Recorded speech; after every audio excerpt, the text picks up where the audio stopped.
Hello. Hey Kuvira, Hi. you're a little loud there. You wanna dial it down a notch? Oh no, do you want me to do ASMR as Uh, well?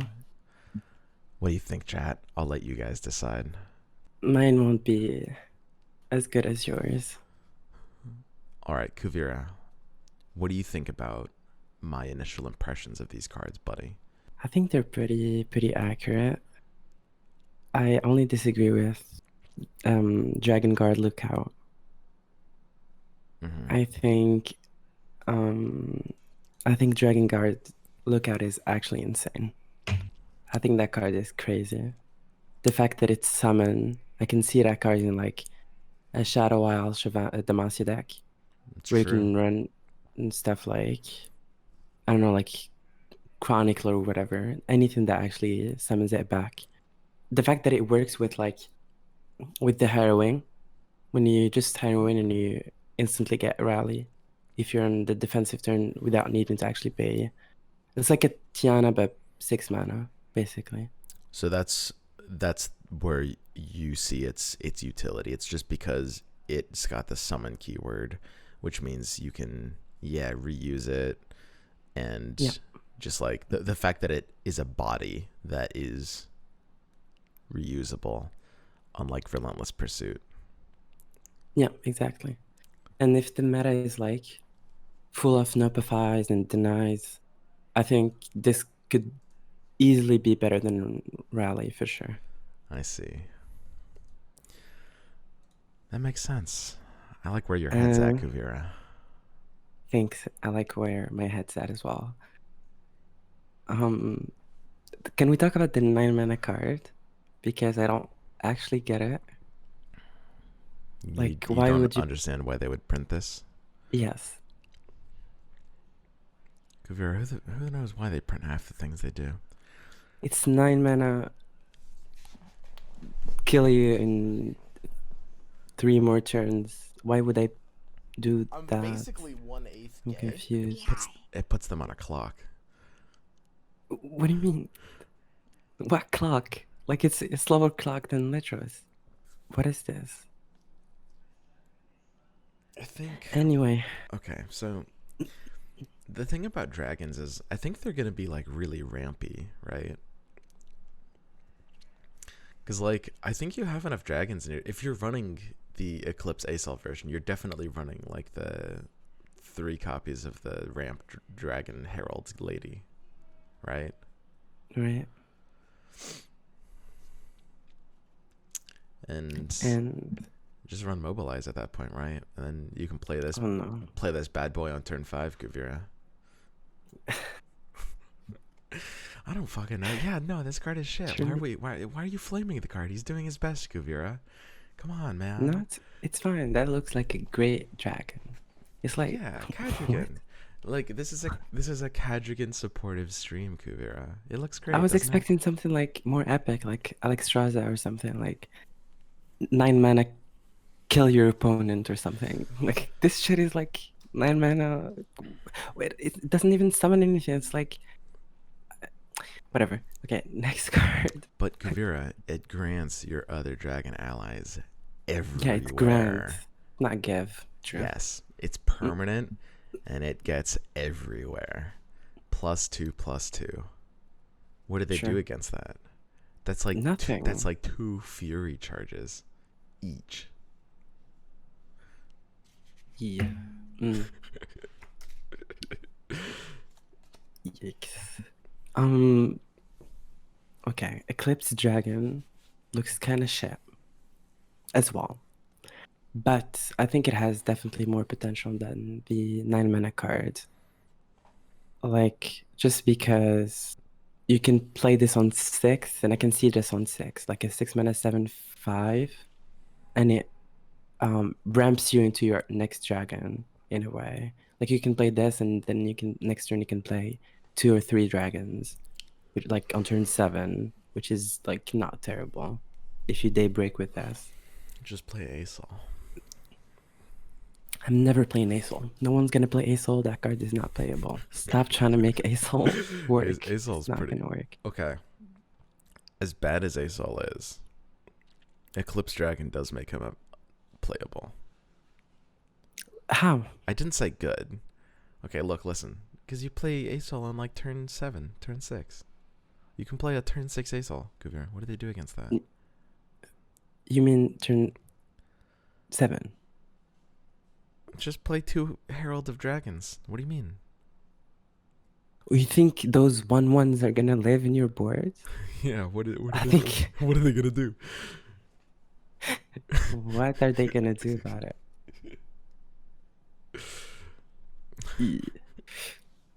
Um. Yeah, I think like this could work with this could fit in Chondo Asol. Like, oh wait, it's Targon and not Demacia. Wait, it changes everything. My Yes, brain has that's what I'm been. saying. So if you ramp into this, you ramp into this turn 6, 5, turn 6, turn 5. Not turn 6. You ramp into this turn 6, you drop this, and then you drop Asol right away. Right after. It's actually not bad, like, when you think about it. 7. I think I could see a deck where there's no Mind Spitters, and it's only this card. So it's Asol Trundle with this card. So you ramp Asol into ramp into this card. No, Trundle into ramp into this card, into this Eclipse Dragon, and then into Asol right away. Right, that's what I'm saying, bitch. Kind of it. Like, how what the fuck did you think we were doing with it? Listen, I in my brain it was like in a Demacia deck, in Demacia mid-range deck, and I'm like, I'm never gonna play Asol in that shit. But now it does make sense. I'm not gonna lie. The issue with that still is that we're gonna get as We're running blasted by ASL. aggro. That as well. I think like aggro will just destroy us. Like we don't have time to play anything else. Like this is a perfect ramp curve. And I don't think we have like anything to deal with any board whatsoever. And I do not think dropping 2 units against a white board aggro will actually protect us in any way. So this is like great against mid-rangey stuff. And the good thing about Eclipse Dragon is that even if they kill it, you still get the cost 2 less, which is really, really good. If it was like if it had to stay on the board, that would be very bad. But the fact that even if they kill it, you can still drop your Asol turn 6 is actually not bad at all. All right, Kuvira. We're not going in order at all here. We're not. But now to go even more out of order. Shyvana. What do you think about Shyvana? Just like lay it down. I like it. I like her a lot. I think she's my favorite champion out of this whole set or expansion or reveal or whatever. She seems like the most competitive. For sure, 100%. The fact that you can drop her as a 3 of, like that 1/1 could eventually survive one turn 2. And then you can drop Shyvana in turn 3. She's a 3 mana 3/4. Well, 4/5 when you attack with her. If you attack with her on turn 4, sorry. And you start to level her up, so you get 5 on her level up, and then you start playing dragons. But like when she has great stat line, right? But when she levels up, that's when she gets like really insane. Like when she generates the Starfing Strike every single time she attacks. Yep. It's actually crazy. With all the rally, we have a lot of rallies, like in like the Dragon Guard, Lookout, and Rally in Demacia. So like you could potentially get to, well, you're actually never gonna cast, almost never gonna cast 2 in the same turn, except in the later turns, which makes Shyvana like a very good champion because she like even late game she's quite strong because if you rally you get 2 single combats and you can like get a lot of value out of her. She stops all the like all the chomp blocking, and she becomes scared when you have like single combat and rally. So you don't even need to run sometimes. I'm not sure if you want to run expensive cards like Concerted Strike in a deck like this. Maybe just single combats and I think it's mandicable, right? Starfin Strike is mandicable as well. Yeah, so it's like single combats with this card as well. And you level Shyvana really quickly. So and you get my general impression is that Shyvana and Asol are just kind of two different decks, and running them together is a 100%. meme role playing. 100%. Okay, great. Yeah, for sure. For sure. Like there's no way you can fit Shyvana in Ace. It's like you're just fucking yourself up. Because especially with this new card, Eclipse Dragon, like There's you can't literally afford. the only reason to run them together is if you're just shipping them and you just it's like the 4-year-old who has the dolls and they just jam them together. That's what deck building Shyvana and Asol is, right? Yeah, Mm-hmm. Mm-hmm. it's like Nightfall and you, Basically one um Nightfall and Deep. Shyvana's Confront. I agree, Kuvira, but you can't say those things. You're gonna make chat mad. Wait, are you streaming? Yeah, are you not? Yeah. Uh, Not yet. Shyvana's Confront. Her spell is. I don't know how to feel about it. Like it's Grand Challenger. It seems a bit weak, but at the same, like I'm not mad about it. I think this card is underrated. Like you underrated it for sure. Well, you're not main decking it, but you're saying that You're not. you Yeah. don't mind double drawing Shyvana sometimes, and I agree with that. Yes, exactly. Well, the fact that I don't mind double drawing Shyvana at all, actually, just because they have to be scared about this. They have to play around this card. Right. Like, and they can't actually really play around it because it's burst. Thank God it's burst. Like you can use like using challengers on the dragons is something very scary. Like if you have let's say the 5/5 dragon that has spell shield, Yeah, for example, that's a good and one. then you give it challenger and then you open attack. They cannot usually deal with it because of the spell shield and the challenger. Like you get a lot of value out of this card. So the fact that double drawing Shyvana is not a problem makes her definitely one of the the best champions out there, I think. I mean, we have the best champions we have, I think. And yeah, we went over everything, right? Mm-hmm. For yeah. That sounds good. We're not main decking Strafing Strike, right? It depends on depends on the meta. If we're going like if we want 4 single combats. Yeah, we could go for single combats. I'm not sure if Concerted Strike is better or worse than this. It depends. It solely depends on the meta and on how fast you can actually get a board with Dragon. If you can get a board really fast, I think Strafing Strike is better than Concerted Strike. Mm-hmm. But if I you're could see that. That's interesting. Not better, but it depends on the meta. Like it solely depends on the meta. If the meta is like Swain TFs with a lot of Leviathans, Consider Strike has to be a 3F just to deal with that, for example. Or if it's like, well, in the mirror, technically speaking, well, the mirror is going to be all about proactivity. If you play spells first, you're kind of in a very bad position because they answer with the single combats and striking strikes and concerted strikes. So maybe less expensive spells would be a better idea than like, so it gives you more options to answer proactive spells. Yeah.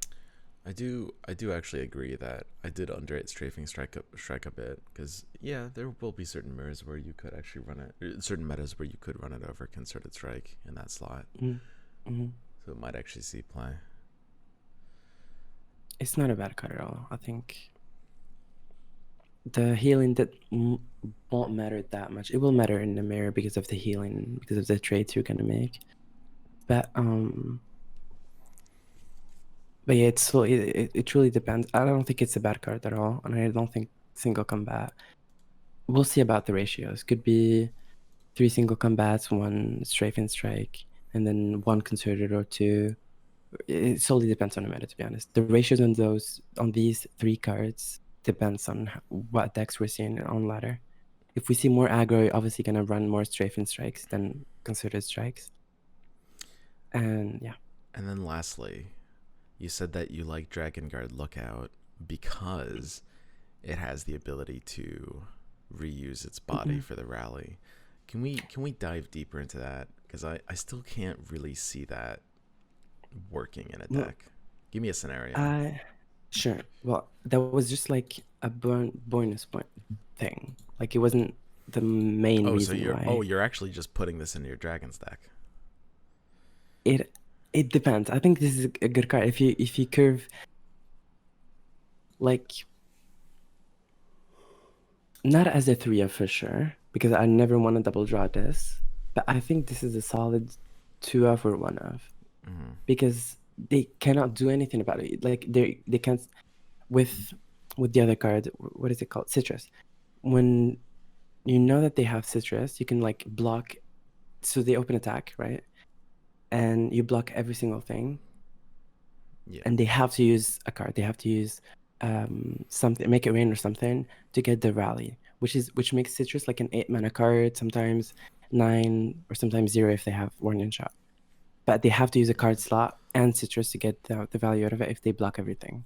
So But with yeah, I do remember when Citrus Courier was being revealed. A lot of mm, us thought that card would be crazy, meta defining nuts card, and myself right, included. And I think what you're basically saying is that the biggest reason we were wrong is because Plunder is actually really clunky to enable on that card. Right? yes, And this is kind of like Citrus Courier without the Plunder trigger. and also the fact that citrus was not really in the right deck. It's like Bilgewater. Bilgewater doesn't really have True. that big of a board. With Demacia, it's a whole different story. Demacia is the board, and when you have a board, you really want like the fact that you can open attack and put this as instantly and have rally. They cannot do anything. If you rally and they start using single combats and they start using like it's the difference between this and rally. If we compare it to rally, it depends on what you want to want it depends on what you want to compare it to. Like if you want to compare it to rally is deniable, it's notifiable, and they have another action. They get one action to respond during when it goes on a stack, and they have another action to drop something, if that makes sense. They can vengeance and drop a hapless, something like and like stuff like that. This card doesn't allow 2 actions. You instantly drop it, you attack, you instantly drop it, and they have 1 action after that to answer. So they can drop something to block again, and then you attack.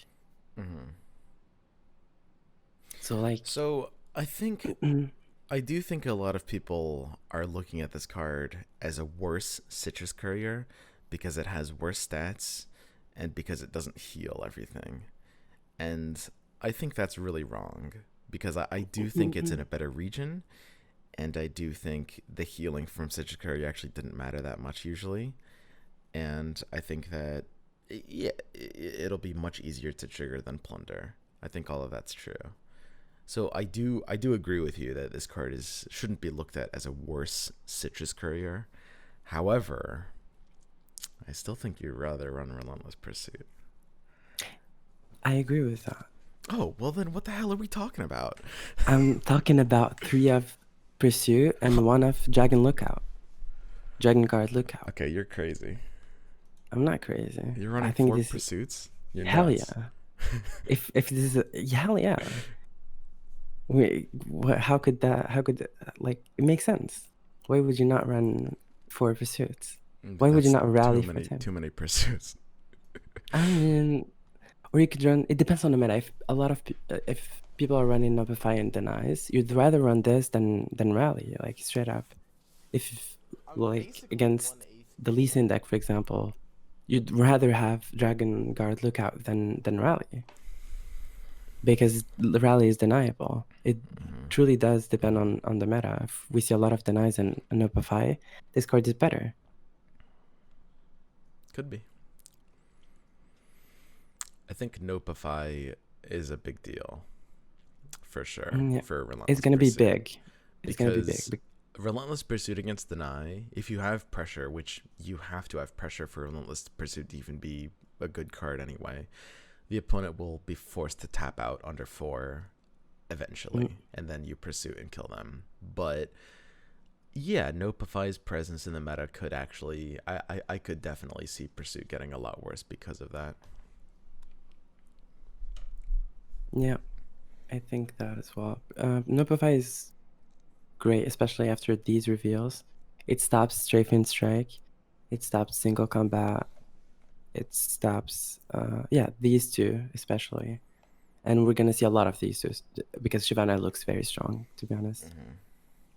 It stops rally as well. So Nopify is not in a bad spot. If all the Bilgewater Noxus decks are still meta, like it stops some very good spells, Death's Hands, Make It Rain. It's a great card. It will be a great card in my opinion. And for that reason, running Dragon Guard Lookout will sometimes be better than Rally. Interesting. Interesting. I see. We've got a hot take by Precipic in chat here. Let me throw Precipic in here. Sure.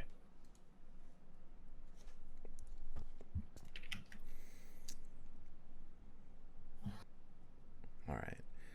So Precipic is saying in chat that he's liking Sky's Descent, and I think Sky's Descent is something I want to talk about. What's up? We're in ASMR mode, so let's keep it ASMR friendly. Why are we doing ASMR? I have to keep it we down, are. and Kuvira is just naturally always does it. All right, whatever. You guys are fucking weird. All right, Precipic. So this Sky's Descent card, break it down for us. Okay, so I think that the Dragon's Mirror is gonna be like bigger Demacia mirrors, where like the board just kind of guns up pretty heavily. And this is like, it's like similar to like how like Shen Fiora mirrors play out, where like people get value trades, but they kind of just like ram into each other a bunch. And then eventually, like, you need to have some sort of like big finisher, and like Shen Fiora is like Brightsteel formation. Yes. And like a lot of people will say, well, this is where Asol's good, right? And I'm just thinking in my head, I'm like, what if I just played a card that just one-sidedly wiped my opponent's board for like 9 or 7 mana? I like that. I think it's definitely a lot better than Asol. Completely agree there. I see. I'm gonna go a step further and say that it's a worse Dragon Guard Lookout in terms of finishers. Because I would rather. Did you hear the reasoning that I just said? I said Yes, that the you want- mirror is all about like the board stalling out and being like very evenly matched stat lines. Rally doesn't actually solve that except with the Screeching Dragon. Yeah, Rally's like an anti-control card, really. Yeah. Okay, but you're talking about the mirrors, and in the mirrors, if you're losing the mirror, that means you have a smaller board, and when you do have a smaller board, that you just means need like 2 dragons in play, and it catches you up. It's very easy to have 2 dragons in play, because I think that the mirror is going to go pretty long. Both sides have a lot of tools for like staying alive. Both sides have a lot of tools for stalling out the ground, and then like it's probably gonna be just like this haymaker that just swings like almost every board. Okay. I think it's the question is, because I think it's a very good point. I love the comparison to Brightsteel formation.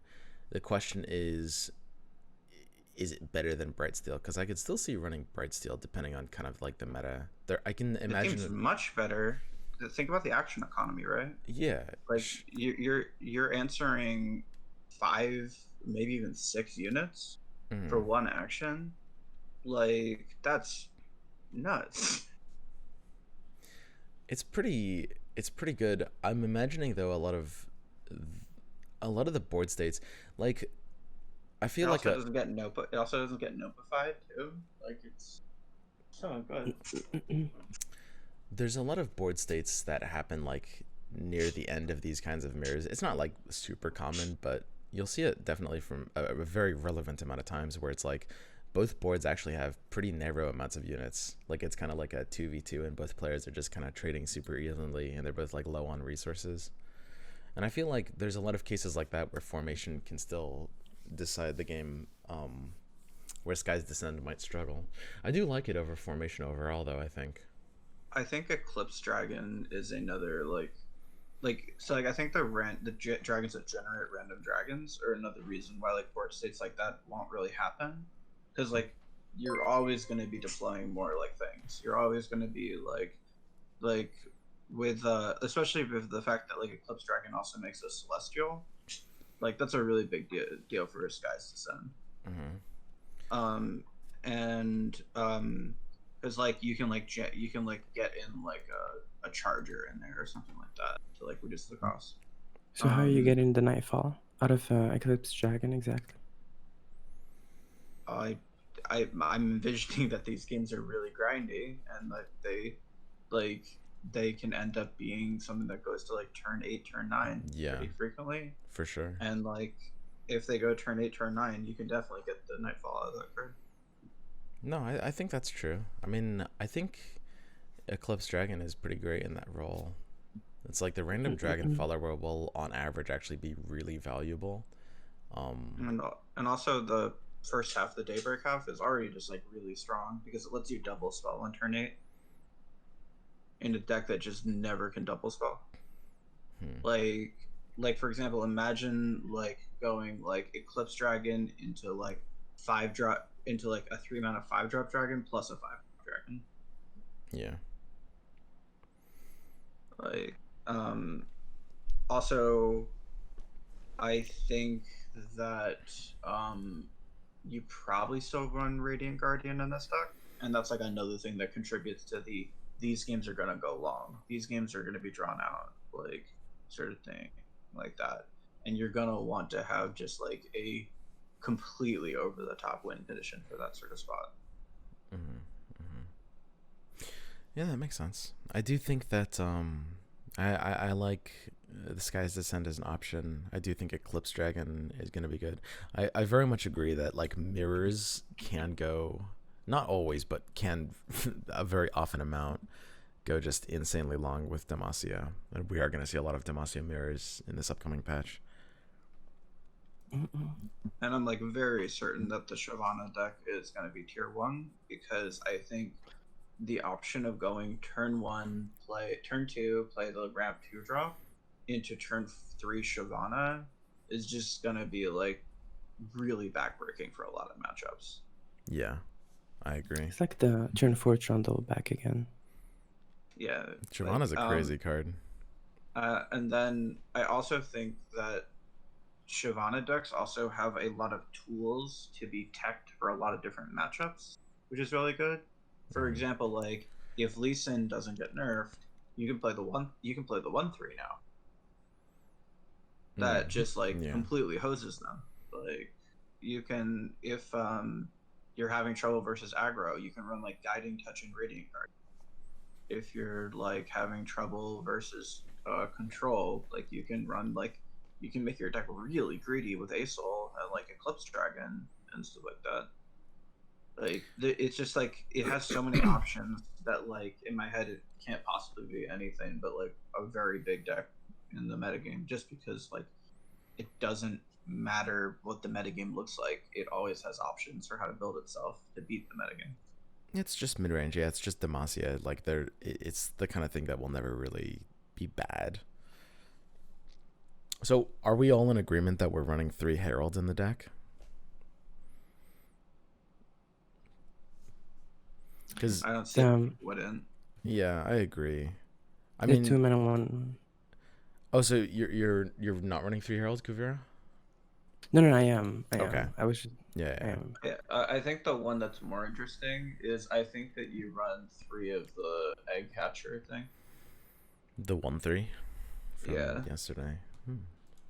That's interesting. Oh yeah, we didn't talk about. You run 3 of that card. Just go into comments or you can just go into comments and see Cosmic's one. Yeah. Oh yeah, that's true as well. It's a lot better. Let me get that. I agree.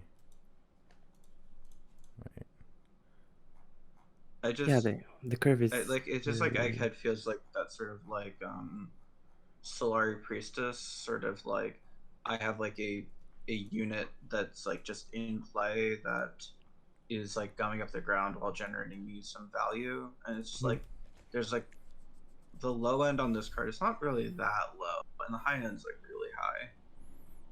Yeah. A good researcher is definitely pretty sweet for that. I agree. I do agree. I think Sharp Sight will be a 3 of in this kind of deck. Yes, I Just agree. because- Because Sharp Sight keeps your 1/1 alive. Yep. That, and also the fact that usually this mid-range deck will be running like single combats and stuff, and this is an answer to single combat. Like if they single combat your 5/5, they're 5/5 into your 4/4, and suddenly you're winning just by playing one card, and they have to play something else, and it just Do we agree that this card's better than Pale? Because I think this card's better than Pale. you can't that you're not drawing with it, so it's not the same thing. Nightfall is pretty hard to enable a lot of the time in like the style of deck, and like Pale's good, but I mean I'm running both. Yeah, I'm running both. Yeah, but I think that there's going to be a lot of games where the extra point of health is like game defining. I agree. Yep. The extra point of health will kind of always matter. I saw a especially in the comment. mirror. I saw a comment that was saying that it might be possible that Sharp Sight could allow units to block that normally can't, like Undying. Which is... I doubt that that's how that works. I agree. It seems unlikely, but I mean, when you read it, it's just like you can't rule it out. Have we talked about Nox War Mothers at all? Nox War We Mothers? have not. Because Nox Crya Arena and Nox War Mothers seems really sweet. You know what? I thought about it, so I can't bully you.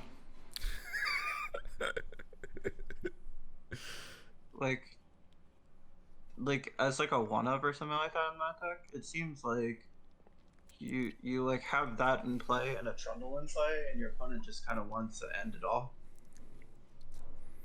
The issue with that is you're playing a 5-minute do nothing. It's not do nothing. It's literally not.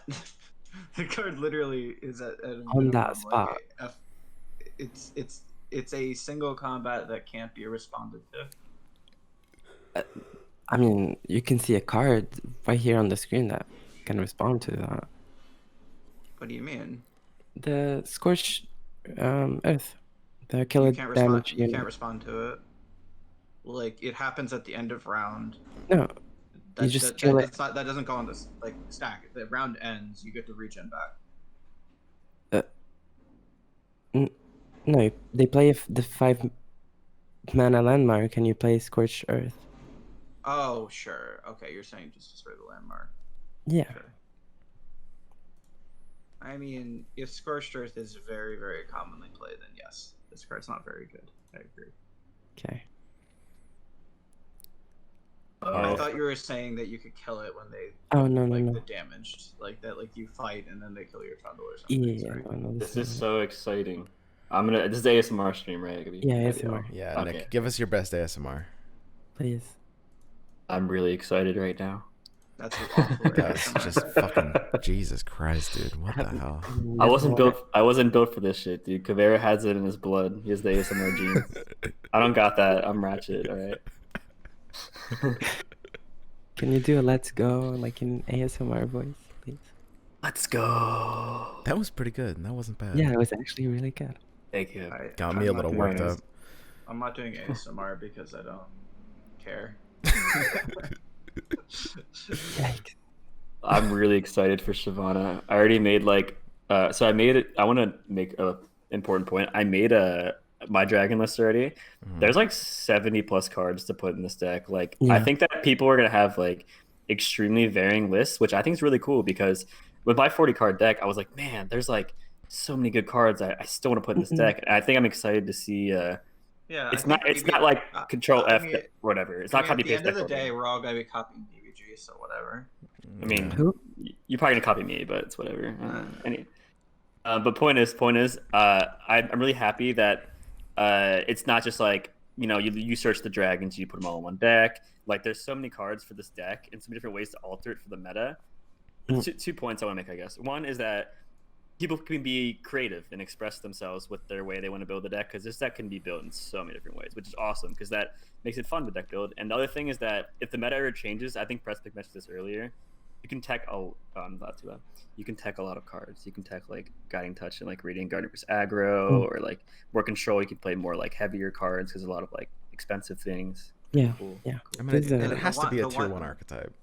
The It 1-3 is. It will always is like I don't want it to be understated. I think the 1-3 is a tech option in every single Demacia deck. The one that increases mana spells? Yes, Yeah. yes, because I think gem archetypes, if they see that card, actually just hate life. Like they just don't like think like Lee Sin, where like your guiding touches and like behold the infinites and stuff like that cost like Gems. whatever you're playing. Gems cost 1 more. Yes, They cost 2. that. Yeah, they cost 2 from that. Like that's such a big deal for decks like that, because like think about how thin of like mana margins you're often playing with like a Lee Sin combo deck. Yeah. I mean, Like- you have to kill it right away or you're fucked. And also like fucking like Sonic Wave into that thing. Well, if you can keep it alive through their Sonic Wave, they're actually just lose the game on the spot. I think for week 1, you have to make this deck like not very tech heavy, considering we don't know the meta. But I think if you go too all in on dragons, it's actually quite weak to aggro. So you For have sure. to be somewhat prepared. Like, I don't run Radiant Guardian right now because I don't know like how committal, but I'm making sure I at least run like Guiding Touch, because if you have nothing, like you need some form of way to beat the aggro without committing too hard to it, because it's not like Radiant Guardian and stuff not gonna get versus everything. But I think making a generic version is going to be good for week 1.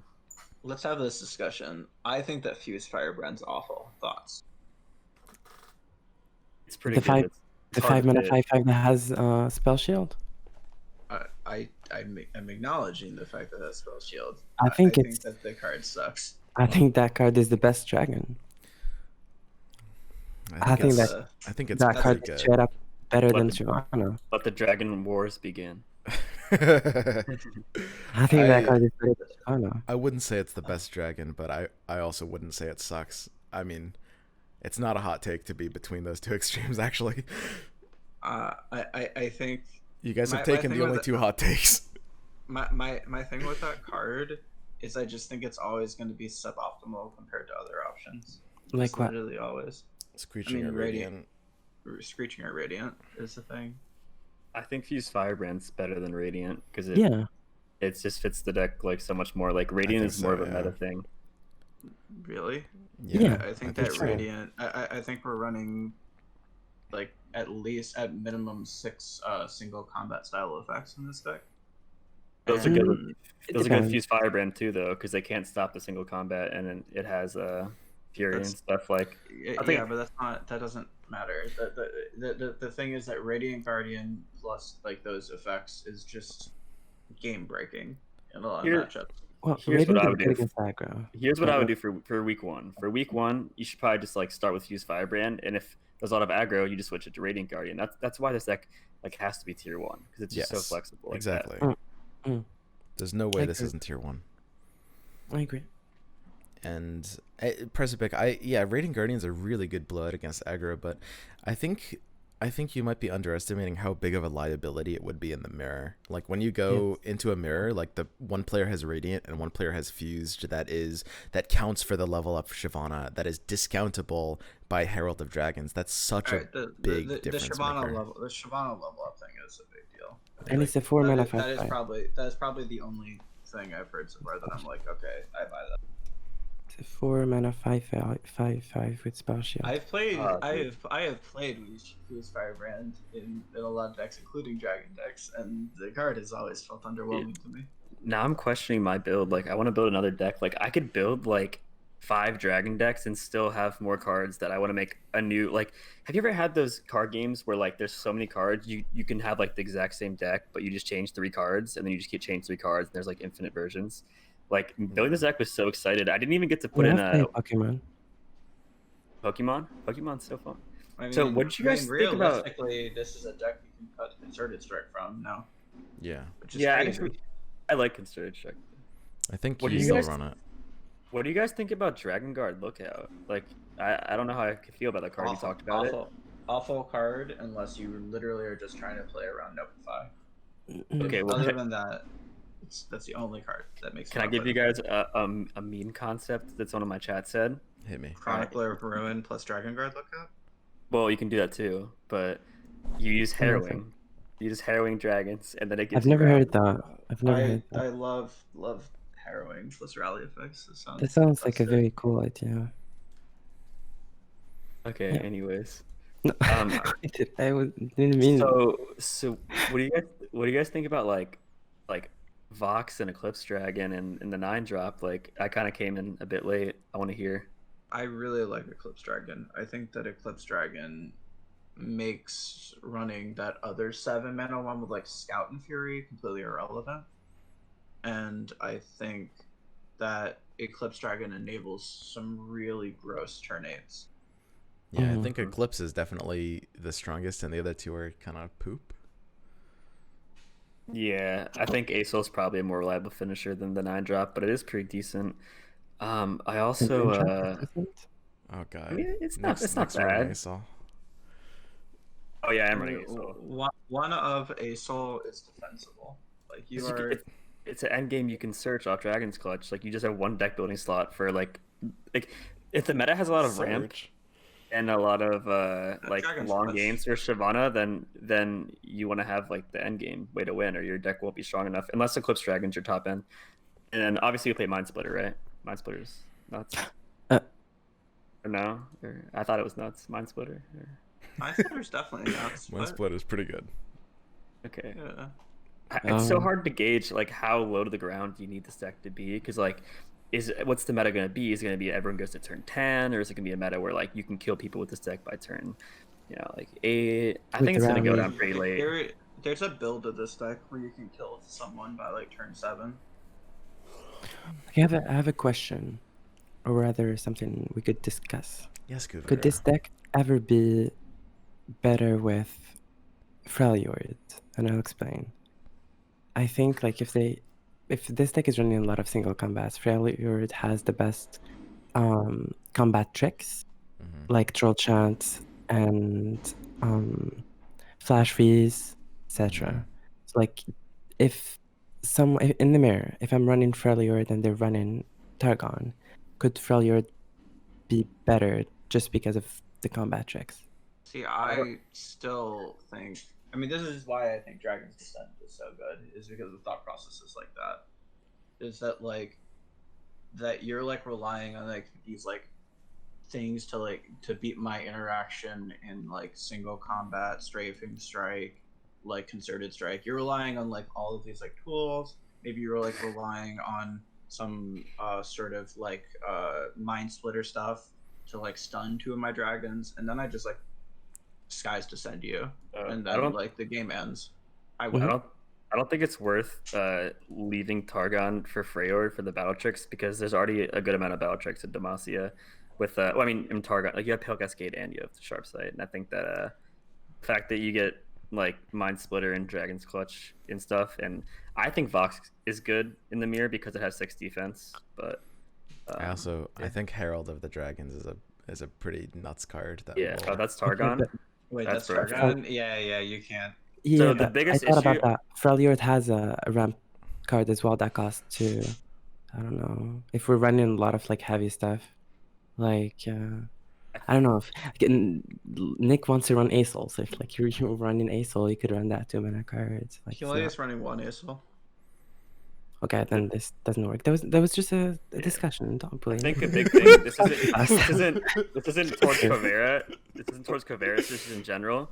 This deck doesn't really have any. This deck actually has 0 3-drops in it, and if you were to add 3-drops, it would kind of just like be forcing them because they're not like that great. Like you don't really want any of the actual 3-drops that exist like in this deck, right?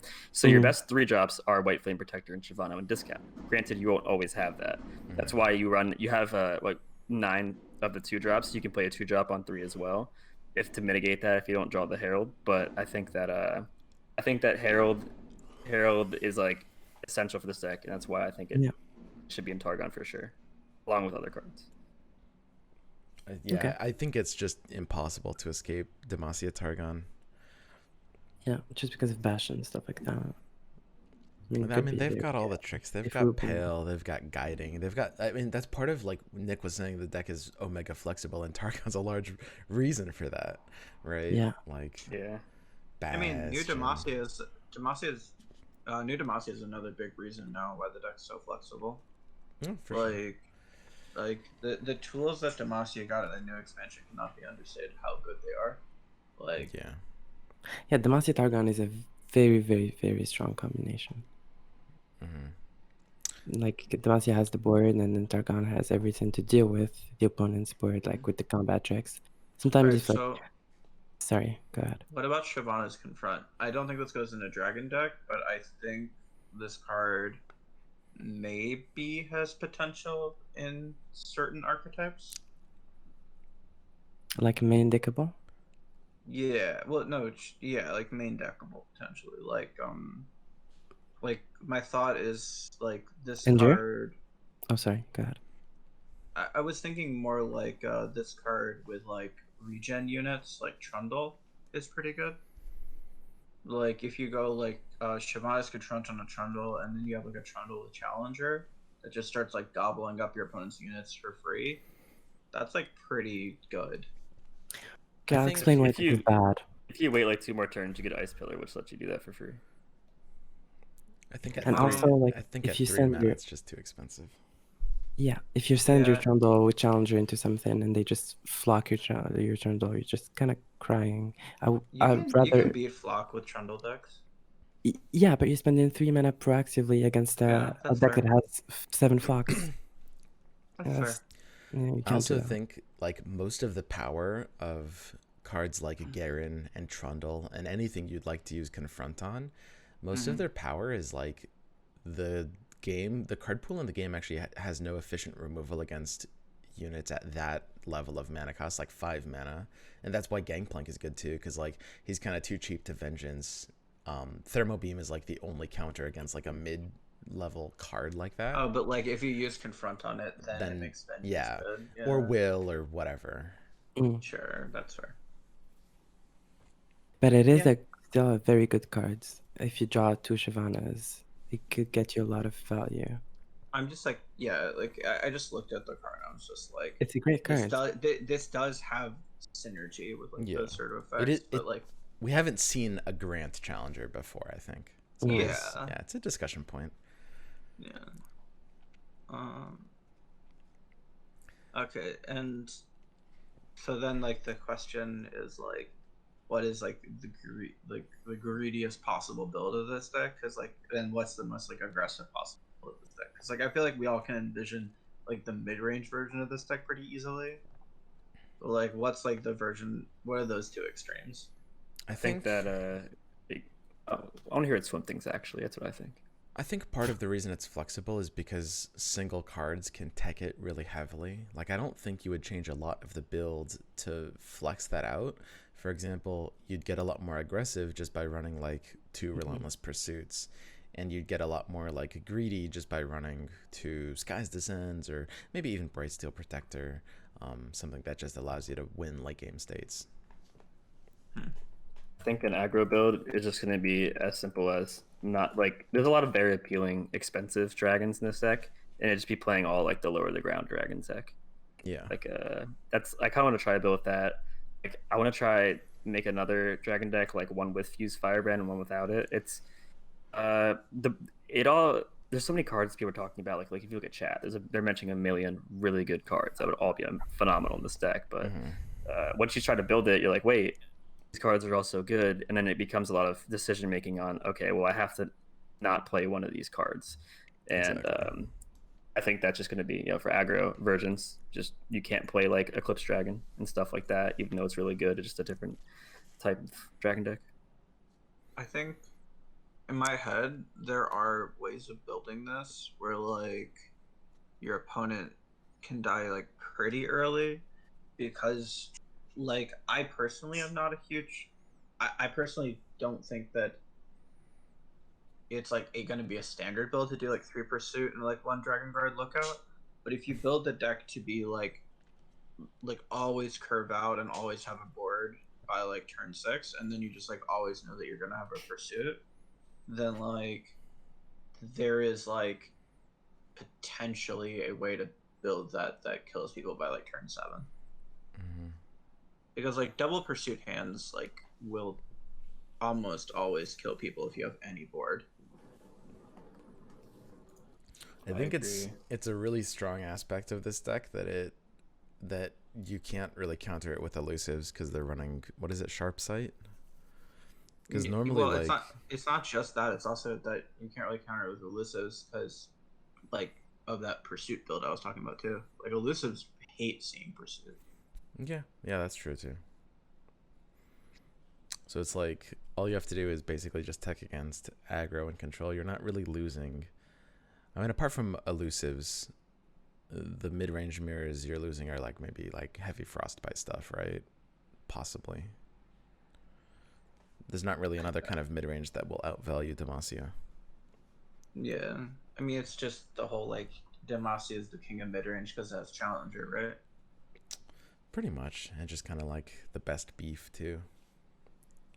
They are beefy. They're very beefy. I've got one for you guys. And here's one of the options, one of the big options, because as Nick said, and I really liked how he put it, there's really like so many different cards you can run here, and it's just a game of mixing and matching. So, I mean, if we're running Fused Firebrand, we really can run Judgment, right? Like we can't run Judgment, I think, without Fused Firebrand, but yeah, it turns on Judgment in a major way. Pretty good. I actually want to know your guys' thoughts. Well, I agree. I mean, Judgment's definitely a card you can play. I like Judgment week 1 when people aren't playing around it. Okay, the question, Precipic, do you like Judgment more than Sky's Descent, or? I said I like Judgment a lot week 1 when yeah, people aren't playing around it. I like Judgment week 5 when people aren't playing around it again. I like it. Yeah, but like if people are playing around Judgment, I think Sky's Descent is better. When you hit master rank, there's like an agreed upon thing where no one plays around Judgment anymore. So once you hit that, it's true. Once you hit master, it's just like he doesn't play Judgment. There's no. Also, it's so true. If you're a streamer, I would recommend that you don't play Judgment.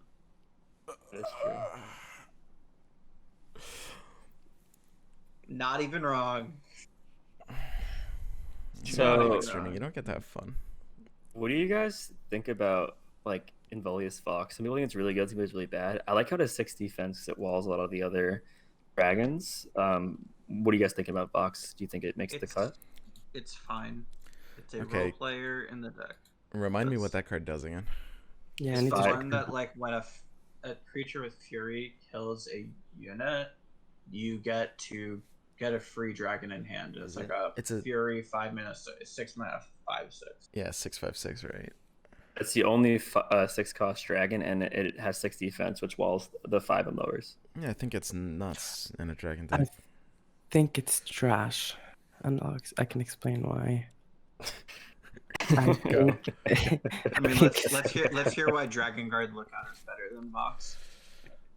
I think Vox is a 6-drop. And in Demacia, we're fighting for other 6-drops like Cytheria. In the mirror, I want Cytheria on the board. Like Cytheria will swing board just because it's Cytheria, and she's actually getting value right away. If you want to get value out of Vox, you need to like trade once or twice, and then you get dragons in your hand, and they're random dragons. Like they're not gonna actually. But like, what about the dragon curve, right? Like if you have Herald of Dragons, and you want to go like turn 3 Shyvana, turn 4 like Screeching Dragon, and then like you can't go turn 5 Cytheria. You'd want to go like turn 5 Vox. Okay, that's assuming a lot of things. You're assuming that 2-drop is surviving until turn 5, and you're that 1/1, and you're assuming that you don't have any other thing in your hand, because if I have anything else in my hand, like another Firebrand, I'll play the Firebrand turn 6, right? And then not turn 6, but turn 5 as a 4-drop, and then I'll play Cytheria with a bigger board. Like I'd rather do that than actually play Vox on turn 5, if that makes sense. I just have trouble seeing Cytheria because in my head, like this deck is gonna play out very similarly to Shen Fiora, and less similarly to like Scouts. Yeah, And the Shen Shenfiora Fiora doesn't even play that has doesn't Genevieve. play. Yeah, it doesn't play Cythria. I have a question. Yes. Okay. I defend Cythria real quick. Okay, go for it, Nick. Alright, although I do like Vox a lot, I would like to note that Cythria being a 6/6 I think is pretty decent in the mirror match because six That's six true. defense is good.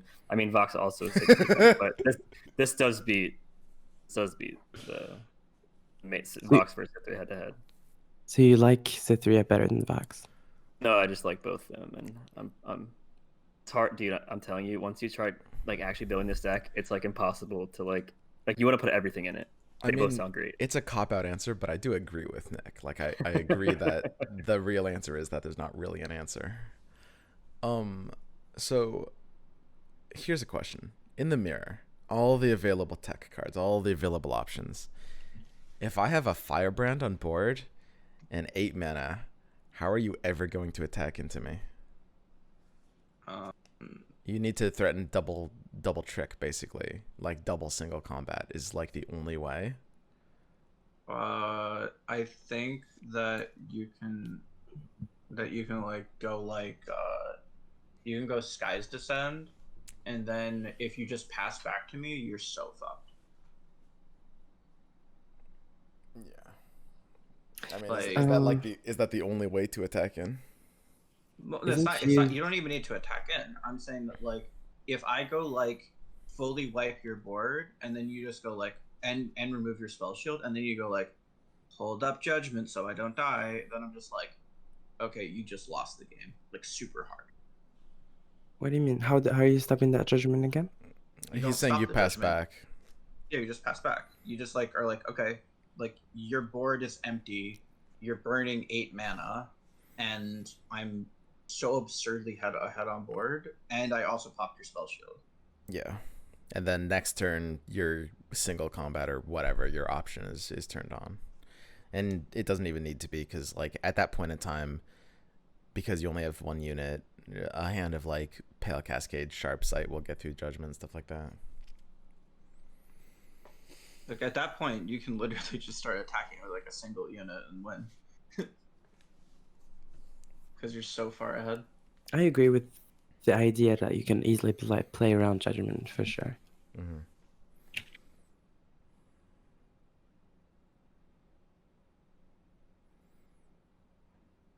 It's really tough. It is really tough. All right, I have a question for you guys. Yeah? I want to go through the 3 champions thus far, Shyvana, Tahm Kench, and Soraka, and I want everyone to say how competitive we think those the best deck that uses that champion will be. Do we even need to say Shyvana? Like everyone agrees that's the best deck by a mile. That's true. We've all said Shyvana. Okay, so just for Soraka and Tahm Kench. So starting with Tahm Kench, Nick, on a scale from trash to really good, how would you classify Tahm Kench deck? Tahm Kench deck. Tom is like the hardest to evaluate because he's the most reliant on your opponent, like what your opponent does. Like for example, like Dragon deck has a strategy where it implores it like in its own engine, but like Tom is very reactive.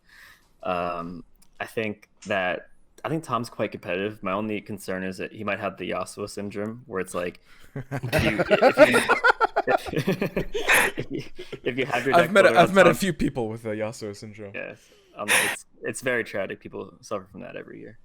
And people suffered it from last night. How many times did you lose with that deck? Let's not talk about it. But if you build your deck around Tahm Kench and you don't draw Tahm Kench, like your deck might just be like an awkward amount of cards that don't really do much. Like I built a Soraka Tahm Kench that I thought was good. I like Starspring as an alternate win condition. I think one thing that's making Tahm Kench viable is how good the Bilgewater followers are. And they're pretty good. In terms of Tahm Kench's viability, I honestly think he's going to at least be tier 2, which is pretty good, and his potential for growth. I also think his matchup spread could be very polarizing, whereas like he's good against this format with like it's really hard to say actually. Tom's a very weird card, but I think he's decent, at least. And then you think Soraka is in the exact same deck as Tahm Kench, so it's equally viable. Yeah, I think Soraka goes in Tom Kench's deck. So yeah. So both of them at least tier 2. Yeah, And like just both viable, 100%. it is the case sometimes that different people will have different criteria for what it means to be tier 1, tier 2, tier 3. So just to clarify, what tier would you say Nightfall is right now? Well, I mean, I think that's a bad example. It's a bad example because I think that we need a everyone reference would. point. Yeah, we need to very- understand. We need to get a good like idea of like where you think tier 2 decks. Yeah, but- what is a but the tier thing 2 is- deck to you, Nick? The thing is, you used an example of a deck that everyone thinks is tier 1. Like it's a universal tier 1 deck. All right. We'll do a poll, chat. Don't worry, I got this. All right. Well, we have like 1,700 people here. We can do a poll on this. Sure. Yeah, so Nightfall is unanimously tier 1. I think that was tier is Nightfall. I saw in the Giant Slayer, I saw Winding God. He played Nightfall and he conceded turn 5 back-to-back games. It was didn't watch my YouTube videos. Concede on no, actually one of them was turn 6. He conceded on turn 5 and then he conceded on turn 6 and then he was out of the tournament. Didn't watch my YouTube videos. All right, listen. You didn't watch your hour-long YouTube video. Hey, Nick, I got bad news for you in this poll. Nick, I got real bad news for you. Someone voted tier 3. I can't believe it. How is tier 3 a closest? Oh my! I No one's voted tier watching my 3, YouTube videos. Don't be mad at me.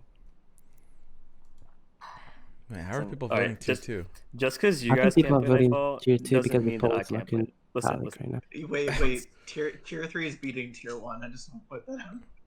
It went 16-0 on Master Ladder EU in the midst of their like giant tournament qualification with Nightfall. Like, oh my god! I think that everyone in the community is trolling me and they don't even know it. All right. That was a good talk about. All right, so where do you think that like Shyvana, like where do you think like Tom Kench lands compared to an actual good deck? What about like Lisa?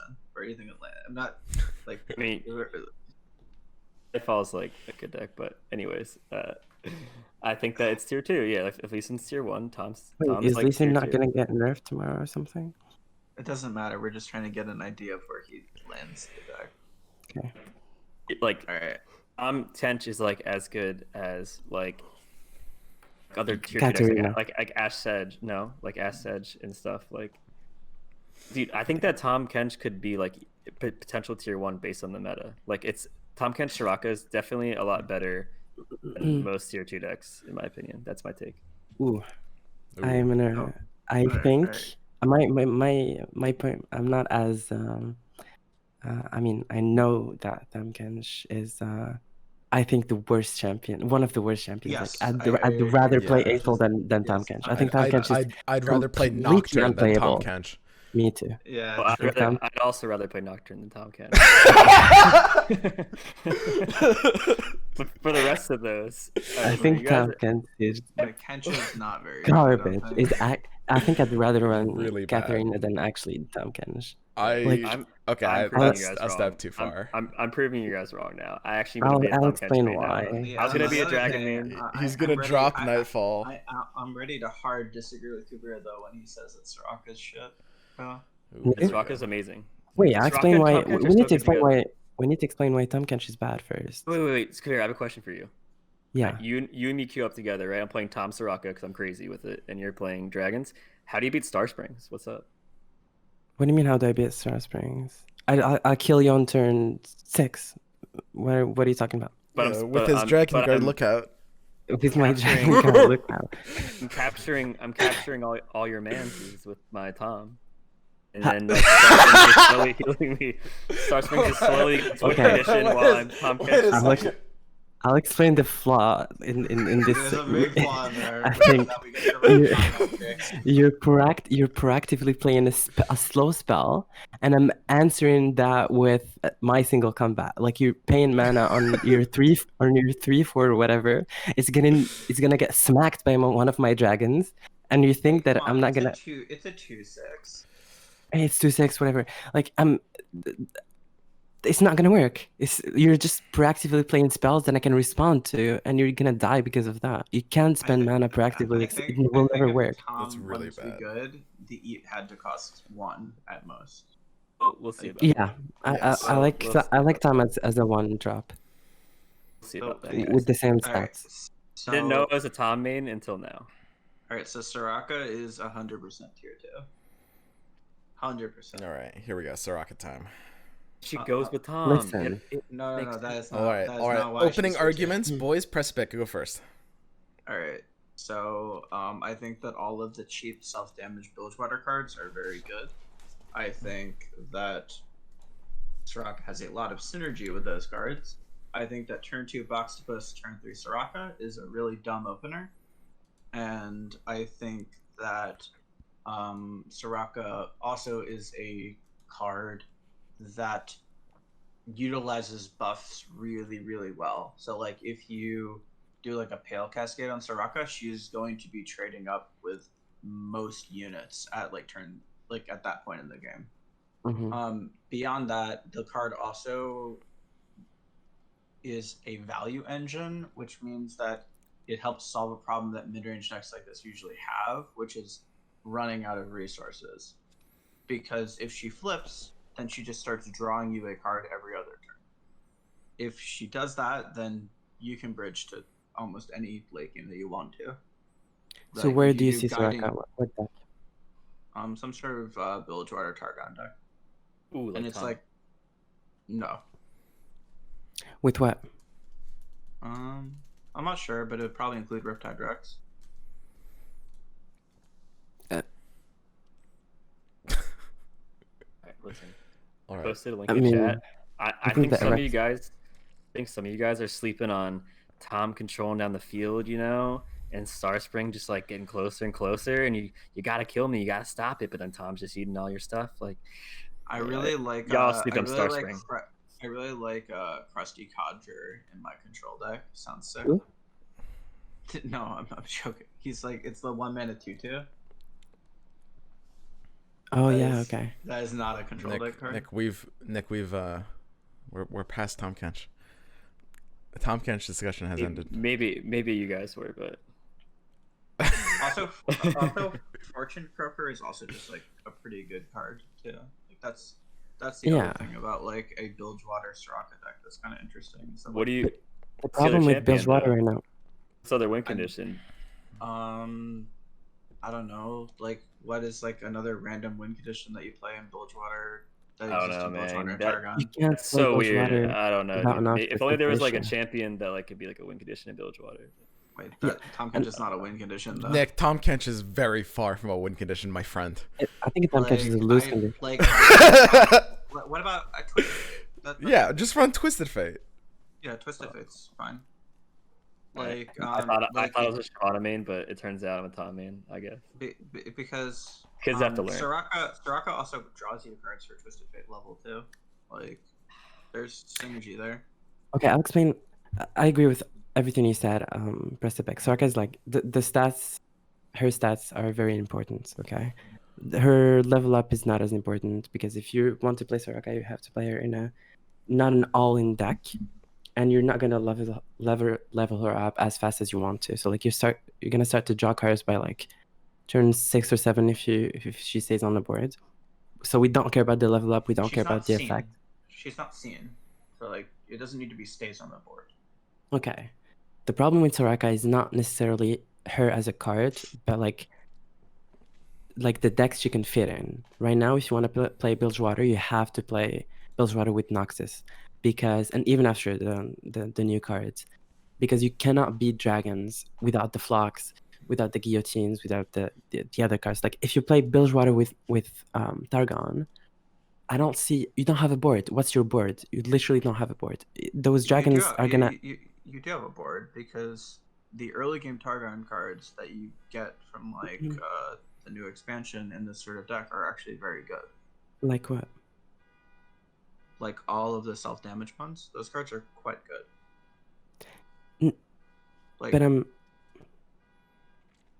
are they not? How are you gonna block the dragons starting turn 3? Yeah, I don't know, dude. It's a weird turn one. Dragons are gonna like 2 for 1 every time. They're not gonna. They're in this deck. They're never getting out the dragons on turn 3. Like actually, it's like so hard for them to get out the dragons turn 3. MC is Like, good do- at on the right deck. Do you think that the 2-mana 1/1 is going to be surviving against Bilgewater? Hello. Yeah, I'll fucking play. I'll play the Chain Vest if I have to. I don't fucking care. I'll play That Chain w- Vest. I literally run a 2-mana like challenger. I think the bigger thing is it doesn't even really matter if the dragons start coming out on turn 3 or turn 4, because it's going to be really hard for the heal deck to have enough pressure or aggression to really threaten anything to the double or even triple float. Yeah, that's the real issue. The turn 3 dragon thing does not matter. Yeah, but at that point, it's like you don't have the aggression to kill them under the dragons, and the dragons are just gonna every single turn threaten a 2-for-1 that is pretty unanswerable. Like the healing play pattern does very poorly into big beefy stat lines. Yeah, I agree. That's why I said And I don't think it's a tier 1 deck. I think that can't the deck does pretty well into aggro. That's like where I think the deck shines. Okay, but Right. the multi deck also is very good against aggro as well. So like, why are you said it was running a the tier 2 suboptimal? deck. I said it was a tier 2 deck. But what does it beat then, except aggro? Just aggro. If it beats aggro, that's pretty good, and I think that you could also have it do okay into control. How? Because you can have like a flipped, like you can have like Soraka getting you value, you can have Twisted Fate getting you value, and then you can finish them off with like Rexes and stuff. Alright, whoops.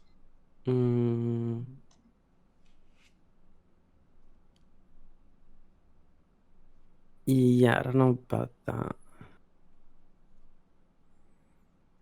All right, Nick. So, would you ever run Soraka without running Tahm Kench? Just don't really see like where she gets like. I mean, I like her best in the decks with the Bilgewater units, right? And Star Springs and stuff like that. And I think Tahm Kench just makes a lot of sense to be able to control the game and be like an alternate magician as well. I mean, it's not that like the question is just where does she get the most value? And to me, it just makes sense with Bilgewater and Tahm Kench. I think Soraka will be a better. Sorry to interrupt. I think Soraka will be a better Diana in the Lee Sin Diana deck. This is where I can see Soraka fit in. With Lee Sin, she's insane just because you do have a lot of healing with the gems and guiding touch and stuff, and you can deal with aggro pretty. It's like a better Tasty Fate Folk in that deck against aggro, and it gets you the draw card every single time, which is very important to cycle in the Lee Sin deck. If Lee Sin is untouched and that deck stays the same, Soraka will be replaced. Diana will be replaced by Soraka in that deck for sure.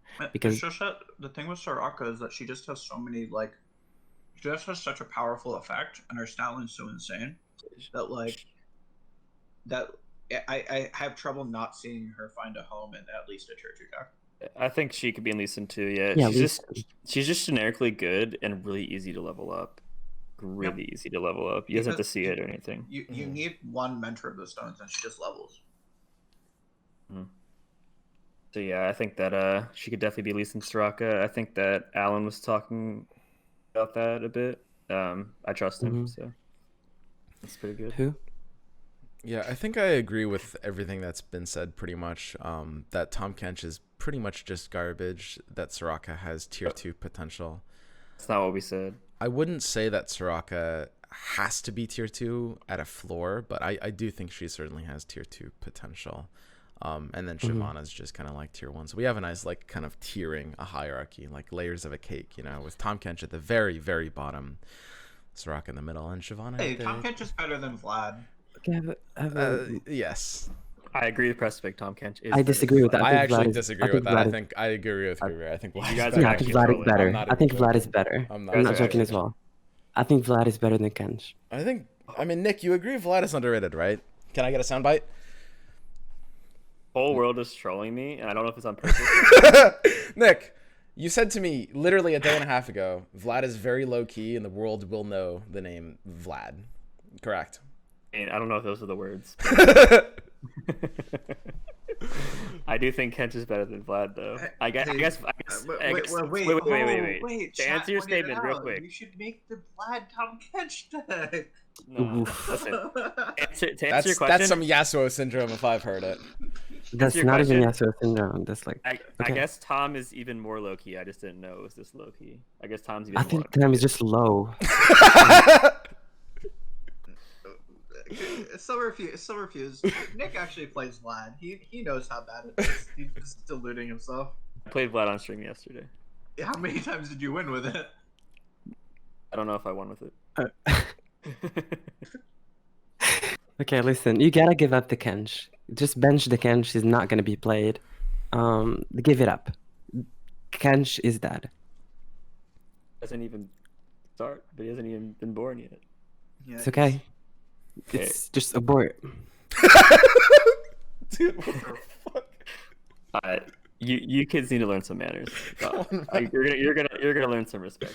All right, Nick, paint a picture for me about like the dream scenario of like Tom Kench, and like including that the opponent's also playing cards. Okay, wait. Can you go? I actually posted my deck list in our No, Discord. I saw it. I saw it. That's the problem. Yeah, so paint for me the ideal scenario for Tom Kench, where like he just pops off, takes over the game. This deck, like so you have Starspring, and you have Tom Kench. No. That's not what I asked you to do. I want you to like turn by turn, like talk to me about like the game where he pops off. Turn 1, Crusty Codger. Chat. Okay. They have a gift giver, Good. so they can't attack us. At turn 2, they miss their 2-drop, and then we play Starspring. Wait, let's like not have them miss their true drop though. No, let him have his Let him have this. drop. Let him have this. You can even miss the tree drop. Go ahead. Continue. We played Starstring, and turn 3 we slammed down a Boxtopus. But keep in mind, our Starspring is already at 1 out of 22 because it healed our Crusty Codger. Okay, Sure. 1 out of Attack, 22. I like it. Alright. And then, Boxtopus comes down. They're probably playing a really good deck. They probably play like Fey Blade Twirler, like some tier 1. And then and then next turn we just play Tom hang on. Starspring is at 3 out of 22 now. Yeah. Next turn we play Tom, and they're like, it's fine, I'll just play Yasuo. Hasagi! And then we just go. I think we taste it. you should work with Riot. You do definitely have to share the same. Continue. Listen, we play Acquired Taste, and he's like, it's fine. They all fell for my trap. At least the only purpose isn't the fall. I'll just Will of Ionia next turn, and the next turn goes. They try and Will of Ionia it, and then I just Bastion. And then, look, we're already at like 6 out of 22. We got like, we got Yasuo like all captured and whatnot. I don't know. It sounds good in my head. When I run into my So we're 6 out of 22 of the way of passing the Yasuo test. Okay, wait. The Starspring. We only have to heal like 16 more. True. So playing this out in your head, what tier do you think Tom Kench is? We haven't even got Soraka down yet. Oh shit. True. True. Shit. Yeah, and she's already leveled up, by the way, or something. Oh shit. Mm-hmm. She's Tom Kench is tier 2. That's what you came to after that? Your dream scenario involved them missing their 2-drop. They're playing Yasuo. No. They missed their real deck. It happens all the time. People miss their 2-drops all the time, man. All right, let me paint out a real picture. Turn Don't one miss they it. go. Turn one they go like in it, like the 2 that like pings you for 1. Saboteur. Turn 2 they play Grenadier. You have a Crusty Codger that trades down with the Grenadier. You play your like Starspring. You get hit for 3. You're down to 16. Turn 3 you play Soraka. They play an MF. Turn 4 they like open attack you. You're down to. No, I'm not open attacking this deck. I'm not. Yeah, why would you open attack this deck? He's gonna an open attack. You just play like a petty officer, right, or something. Wouldn't play Starspring on 2 against aggro. It's in your hand. What are you doing with it? It's the exact same hand state. I have Mountain Goat in my deck. Okay. Okay, so you've got a played a gem Mountain instead. Goat. Is Sure, it you blocking got a their gem. Saboteur? Sure, man. Well, I already did Crusty Codger for that. Then, dude, right when they think they have us on the ropes, we run 3 Guiding Touch. Oh shit. And then oh shit. And then turn 4, they have an MF in play. We don't have actual removal for the MF because like we're running Tom Kench as our removal spell. So then they go like we don't. We play Tom. On turn 4, you don't have removal. We play Tom, we block with it, and the next turn we play Soraka. No, but you're gonna win off of Soraka alone against aggro. Like Tom Kench is literally just the worst. Tom Kench is not doing anything to help you against aggro. So you're saying that my Tom Kench Soraka deck's gonna win then? I'm saying that you're running ahead in that scenario. I'm saying I think you're still getting smashed. You're still at like 12. You can't remove Jack. You can't remove Jack and GP. You're losing. You can't remove those. Another victory for Tom. A victory for Tom. Tom. Right, you're right. Thomas Kench. He's got it. All right. I thought I was the Dragons main, but now you guys are making me want to play Tom. I mean, you're just making it sound so good. Good luck. So I think that's I mean, is that basically all a wrap? I can't really think of anything else to. I'm out of milk. Is what I'm saying. I'm pretty milked out. I think these cards are pretty cool. Yeah, I wish the others were as cool. Like because this makes me want to go to the website and start building decks. The other days were like kind of Resident Sleeper. I wish the other days were as like cool. Kuvira is just disappointed about Soraka because like Soraka isn't like a card that just like puts you to like 40 health and like when you play it like fully restores you like 20 HP or something. Kuvira, at least you aren't the Tom Kench man. Like, come on. But true, that is true. But I don't know. I wish Soraka was better. I hate the fact that she's supporting something. I mean, she's a support in League, but like, kind of like, please. I think that you just hate the fact that it's not a disgustingly toxic card. Yes. Where's my silence? Where's my steel card? I need my silence. Where's my silence? Like you wanted her champion spell to be Hush, not like. I want this champion spell to be Equinox, and Equinox is champion. I need that shit. Okay. Good. I'm glad I understand like where Kuvira's card is at. Also, like the fact that like it doesn't like makes aggro decks only mildly sad and not just want to like off themselves is like a really big like thing about why I think you were disappointed about Soraka. Yeah, I don't think it only makes like aggro slightly sad. Yeah, I think you were just like imagining like on attack gain 5 life or something like that. I don't think aggro decks will survive this next meta. I mean, Kuvira, surprisingly, they always do. The most biased person I can talk to about thinking about I also agree. whether or not aggro decks survive. Really? I think MFGP will be good the first 2 weeks, and that's it. I think aggro will be perfectly fine. Nick, you don't think MFGP is good now. You think it's tier 2. It is tier 2. He thinks MFGP is the same tier as Nightfall, chat. Oh, Nightfall's tier 1. They're not the same. Oh, sorry. Yeah. Oh, God. I forgot he said Nightfall was tier 1. May I add the Nightfall win set matchup, too? True. Actually, I believe you that you know that actually is true. It's just that, in my opinion, if you run Radiant Guardian, single combats, and Starfang Strike, aggro cannot do anything because you have 6 single combats and you have Radiant in your deck. How do they kill you? That aggro will farm like early dragon decks that aren't running like Radiant Guardian and Guiding Touch because they're bad in the, like, you know, Radiant Guardian's not as good in the mirror as Swim said earlier. But you can always check for aggro. I think aggro did find a role this format, even though I don't think they're that strong, but they could do good versus dragons, which is important. Someone mentioned I think Fervor. aggro do totally fine against dragons. I think aggro is perfectly fine against Soraka too. I think people definitely overstate Soraka's ability to counter aggro. I think when I get a 1/6 on board early and then get it like a 2/6 with a gem, I think that does decently. Like you can 2-for-1 pretty early, but I mean most of Soraka's heals don't have the ability to go face. And if you are running stuff like Starspring, that is a literal brick in that matchup. Yeah, like Soraka isn't good against. Soraka's good against aggro because you play Soraka with like Hail, Cascade, or like like effects like that. Like that's why Soraka's good against aggro, because like it's a completely uninteractable way for you to make your buff spells be able to trade off with their board, and also makes it so that like their 1 health units are just kind of bricked. Yeah, I mean, Soraka's fine against aggro, but I don't even know if I'd say she like hard counters it. She's just like, Yeah, she just has utility. Yeah, exactly. She's The just. thing, I think the thing why it might be hard. Soraka's, in my opinion, very likely be tier 2 is that she has utility in a lot of matchups, which is, Yes. in my head, the sign of a card that is likely to see constructed play. Okay, but Agree with do you that. disagree with the fact that Tavern Keeper is just better against aggro than Soraka? Tavern Keeper's worse against control. Yeah.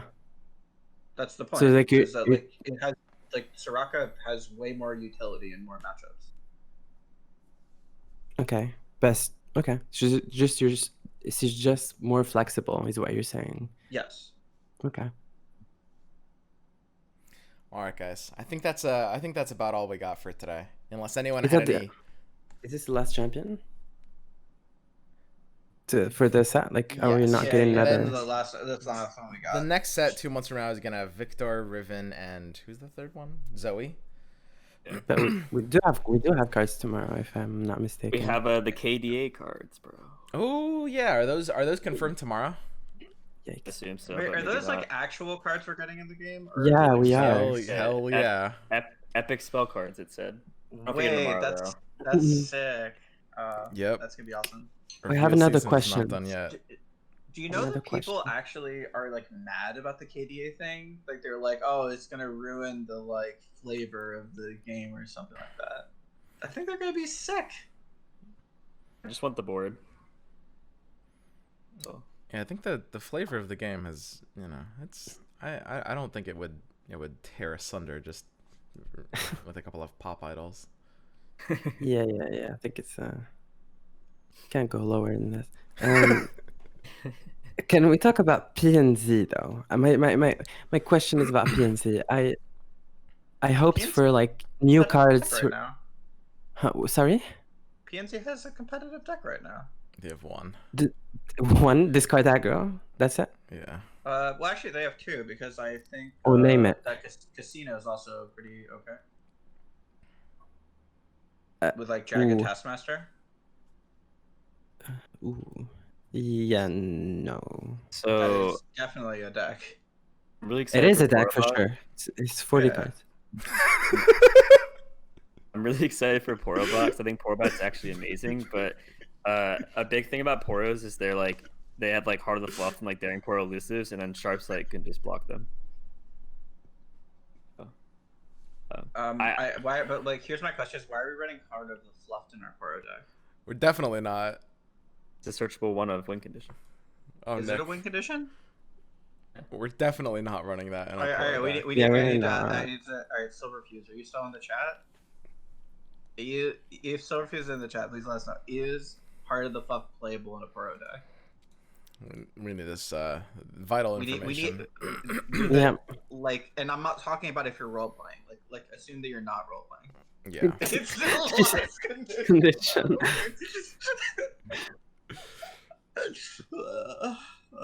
I think Thanks, Silverfuse. for I Heart can of the rely on Fluff, you. you can only run it in a Targon version with the Spell Shield, Poro, and Bastion. And I mean, I still wouldn't run it there, but that would be the only conceivable situation, I think. But it's so cute. All right, guys. Well, that's gonna be a wrap for today's podcast thingy. This has been good, guys. I think we got a lot of conclusions. We have a nice, ranked hierarchy of these champions. I look forward to tomorrow where we're discussing all the, the KDA cards. That'll be something else actually. You have to listen to the KDA music too. Oh yeah. So you can really get into the mindset of it. It'll probably when you play a card, it'll probably just jam out like 5 seconds of that shit as as just like the. No, I think you're gonna. What if you do a little workout session to KDA while you're listening to KDA music tomorrow morning before the reveals? Sounds All good. right, sounds good. Yeah. So okay, we scheduled that. Perfect. All right. See you guys. See you guys later. Bye. That was good.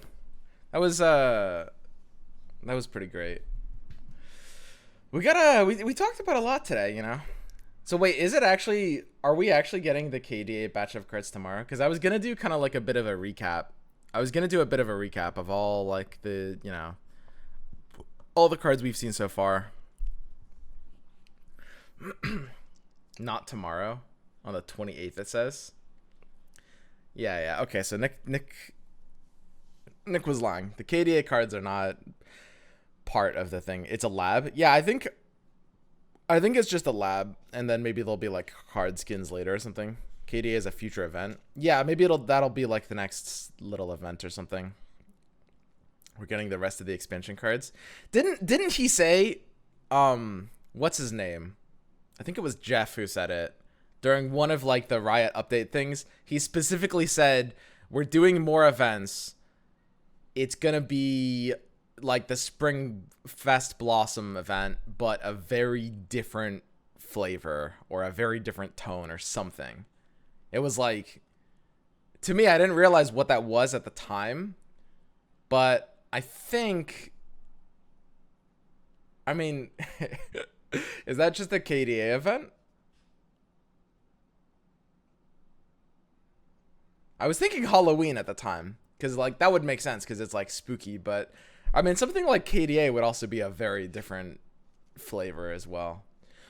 Okay. So yeah, cool. That sounds good, guys. That sounds good. I'll see you guys tomorrow. Do we know what's happening tomorrow? So today's Monday.